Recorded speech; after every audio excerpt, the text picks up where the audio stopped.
it wasn't that I was going after a married man. It was that I told myself that it was my job to enlighten him. Because I'm educated. I'm a Spelman woman. I'm a woman of this. I have all this. So it's my job to show him the light. It's my job to give him the example that she can't give. Instead of stepping back, like Jules said, and say, well, okay, I know that he attracted by singing. We ain't blind. Yes. And that's it, and move on. And allow the universe, God, and whatever needs to happen on its own. Yes. And I believe that's our challenge in those type of situations where we meet somebody, we click, and you don't know. You go into it like, oh, you hella cool, okay, all right. You don't see a ring because they always don't wear one. Yes. Or sometimes they do. It don't. Anyway, we don't want to go with the whole ring thing. I go through a whole European history marriage thing. But anyway, but that challenge, it was a challenge for me when I had the mindset that it was my job to do that. Instead of allowing God to be God in that relationship. It's not a challenge when that's not your mind frame. So if you meet a man and they're married, like Jules said, okay, he's not available. And walk on. But if you have that mindset that, okay, well, that's what I want, and he needs to be fixed, or that needs to work it out, or I need to do something and manipulate that, that's where that witchcraft come in. Because I was very, very churchy. And a lot of church people don't understand, and I don't even want to say churchy, but for the sake of our common understanding of churchy, y'all know what I mean. If you don't, we'll talk about it later. But that's where I had to separate from that witchcraft. To say, well, I'm going to pray on it. Okay, because I know what's out there for me, so I'm going to pray for them, because they ain't happy. No, what you're doing is you're conjuring. What you're doing is you're putting spells out there. What you're doing is witchcraft. You don't need to pray about that man and his relationship. You need to walk on and walk away and say, okay, well, I know there's someone out there like who I'm looking for. He ain't it. Let me keep going. I love what you're saying because that was a part of my process to get here. Like after being hurt from a divorce, like I just said, you know what? Like I'm gonna be out here. I'm just not gonna care. So I was out here sleeping with people's wives and all of that stuff based on the hurt, and which is not an excuse, and I don't use it as one. Right. That's just actuality. That's what it was. Right. That's just what happened. So there was a period of about 9 years before my earliest marriage and us being divorced and the new woman. So I'm thinking, okay, well, all right, it's time now. All right, well, cool. I'm gonna get it together, but Karma said, See, you remember when you was, remember when you was laying down with other people's wives and all of that stuff? Hurt or not, brother? Nah, see, that's why I'm tough with brothers because we gotta be real with each other. So I had to be real with the fact that I caused my own situation, and that's why the woman that she actually came over to our house to see the proposal DVD as a coworker. Wow. So she met my ex. Yeah. No. Like it wasn't just her. So it was a group of people. Because she always. What's the proposal video? Right. So. You mean the movie proposal? No, like. Yeah. So I had a video. Of the proposal because I've always been an entertainer. I've always done what I've done. I've been at it for over 20 years. So it was done at a show, right? So it was in show format. It was a grand thing, right? But Karma said, Like you remember when you was laying down with such and such wife and all of that stuff? Yeah. So just because you say you ready and everything is good and you just don't sweep everything under the carpet, nah. It's not going to work like that. So the very same thing that I ended up doing with other people's wives was what somebody ended up doing with my wife to be, right? So what I learned in that moment is that karma is a real thing, and cause and effect is a real universal principle. So regardless of how we think that we're going to outrun it, what we got to do is come to an understanding that what didn't happen, or what did happen. So what we got to do is understand how to get through the pain or heal through it, right? Then you're ready for the next step.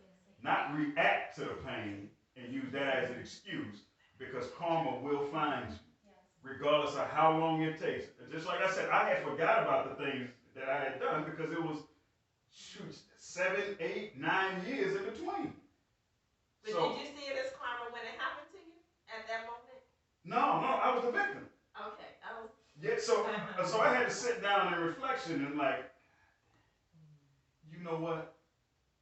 I remember when I was doing the such and such with X Y Z, and she was that. I just didn't care, or I couldn't feel at that point, right? Because I shut myself off to the feeling because the time that I was really sincere, if you will, about how I felt, it didn't work out. So I became the victim, and we don't do victim here in this space no more, right? So that's why I'm tough on brothers. Like you have to be, like we say we want to be head of the household, but we're not willing to step up. And what that means is that you are tasked with being the protector of the most valuable resource, which is that feminine energy. That's why you need a head, right? The head gets cut off first. The heads of kings get cut off. That's what Basquiat said.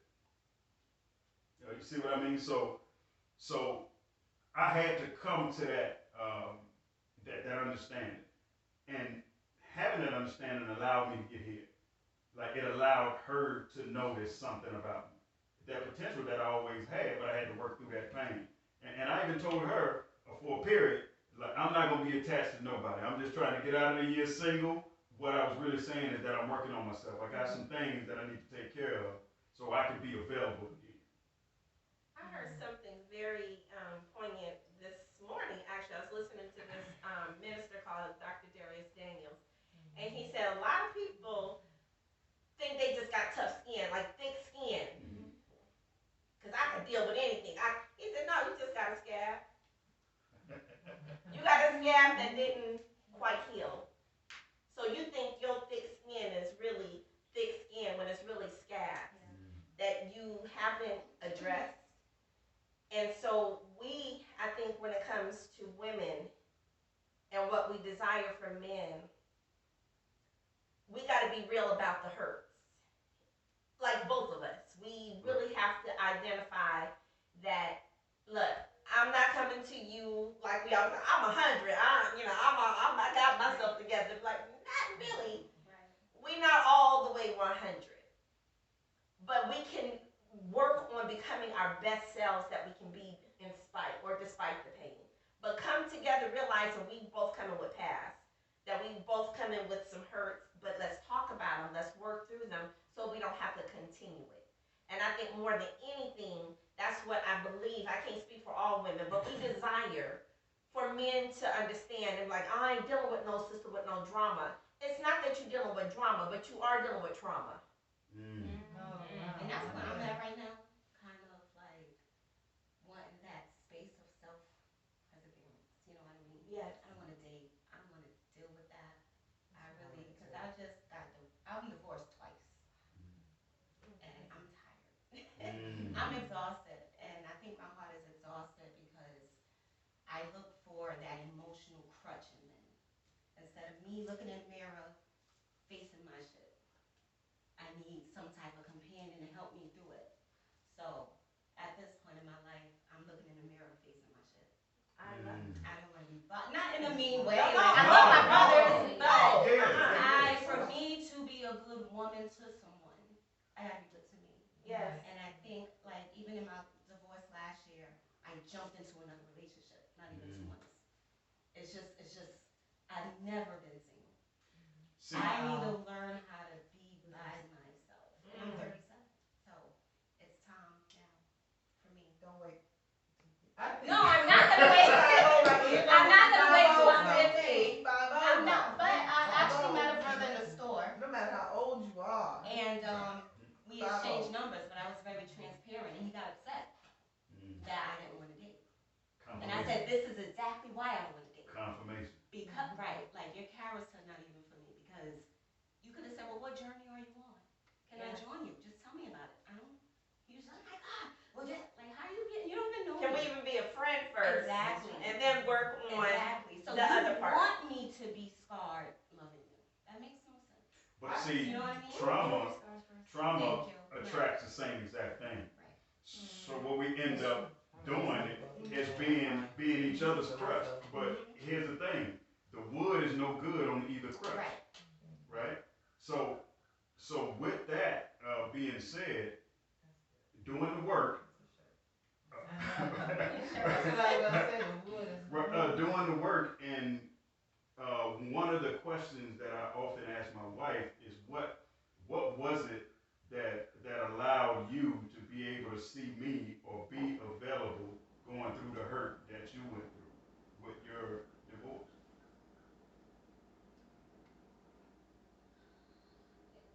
Like you said, looking at yourself in the mirror, and when there is a divorce, it's never really just one person's fault. It's both our faults. I don't know why my ex-husband felt he couldn't come to me, or why he felt um, comfortable going to somebody else. You know what I mean? Like, I realized there were some times where, you know, now I am a little bit softer. I used to be a little, you might not know, I used to be a little bit harder. I'm a different person today than I was. I'm not the same person that married my ex-husband. I'm not the same person at all. Um, I wasn't as warm. I wasn't as inviting. Um, I'm pretty sure I didn't make him feel like he could be vulnerable with me a lot of the times. So I had to look at that and say, dang, I could have been nicer. I could have let him feel like he didn't have to go to nobody but me. Like I really had his back. Like I thought I had his back, but he didn't know that I had his back like that. And so there was a lot of things in me that I looked back when I thought who I was, and I had to look in the mirror and say, dang, I'm really not this nice person that people thought that I was. I could be mean. I could say mean things. And that hurt me to know that I had hurt him in that way, to have him go and do what he did that actually hurt me. You know what I mean? So taking that time and actually taking some of the blame of why we didn't work out, and taking the time when I was single just to get to know myself and do some of the things that I wanted to do. And I was ashamed. I don't know how y'all felt, like if anybody's been hit divorce. I was embarrassed. I was ashamed. I didn't go home for a long time. It was just a lot of stuff that I learned to deal with, and I think I dealt with it in a healthy way. You know what I mean? At the time, all I knew was to go back to church, pray, and I would just be writing things down, and I was feeling all my feelings, and I was feeling all my emotions, and not just tucking them away like we do sometimes. Like if I felt like crying at the time, I cried. If I felt like I wanted to call somebody and talk to them about it, I would do that. But I felt like it took me a while to kind of get to a place to where I felt strong enough to date again. So what was it? That time. What was it that made you radiate? Cause see what I don't know. what it is I want women to understand how we make the connection to you. She radiated something. Like with all of the women that were in our space, and there was a number of them. Like she just stood out. She had this inner glow, right? Which said that I'm okay with where I am. And she even told me, listen, I don't need anything from no man. I'm good. Right? She even told me, so there were certain things that make us say, damn. I want to say, I have something to say. Yeah. I think it has a lot to do with knowing the first and most foundational thing you have to know is knowledge of self. So as you get a chance, that first relationship should be with self.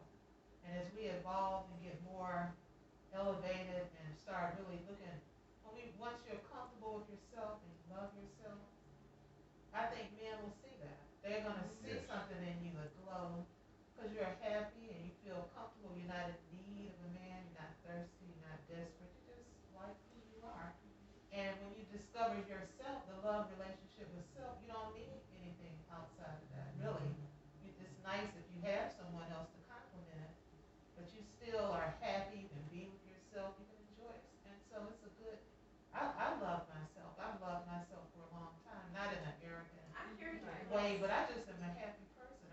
I like me. I think I'm a good person. Yeah. I strive to be like